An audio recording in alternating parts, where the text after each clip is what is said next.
কবরে ফুলের তোড়া দিয়ে শ্রদ্ধা জানানো কি নিষিদ্ধ? আমাদের আদিপিতা হযরত আদম আলাইহিসসালাম হতে যুগ যুগ ধরে পৃথিবীর সকল মানুষ এক আল্লাহর প্রতি বিশ্বাসী ছিল এবং একমাত্র তারই ইবাদত বন্দেগী করত। তাদের মধ্যে কুফর ও শিরিক ছিল না। পরবর্তীতে কুফর ও শিরিকের মতো মারাত্মক বেদির বিস্তার ঘটার পেছনে মূল কারণ ছিল ছবি ও প্রতিকৃতি। একটি সহিহ হাদিস থেকেও বোঝা যায় যে পূর্ববর্তী যুগের স্মরণীয় বরণীয় নেককার লোকের মৃত্যু হলে তাদের ছবি ও প্রতিকৃতি বানানো হতো। ছবি থেকে সম্মান প্রদর্শন, তা থেকে শ্রদ্ধায় মাথা নোয়ানো, তা থেকে সেজদা করা সহ ধীরে ধীরে এসব প্রতিকৃতির ইবাদত বন্দেগী শুরু হলো।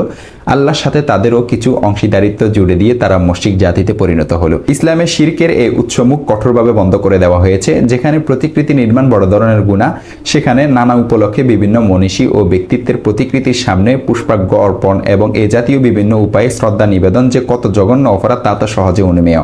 এই সকল কর্মকাণ্ড সম্পূর্ণরূপে কোরআন ও হাদিস বিরোধী, যা একদিকে মানুষকে শিরকের দিকে টেনে নিয়ে যাচ্ছে, অন্যদিকে এ সকল মরহুমের সকল অবদান ও কৃতিত্বকে কুলুষিত করছে। অতএব শরীয়তের নির্দেশিত পন্থাতে তাদেরকে স্মরণ ও বরণ করতে হবে, এর বাহিরে যাওয়া উচিত নয় এবং শরীয়তের মধ্যেই দুনিয়া ও আখিরাতের উভয় জাহানের সফলতা রয়েছে, অন্য কোনো পথে নয়।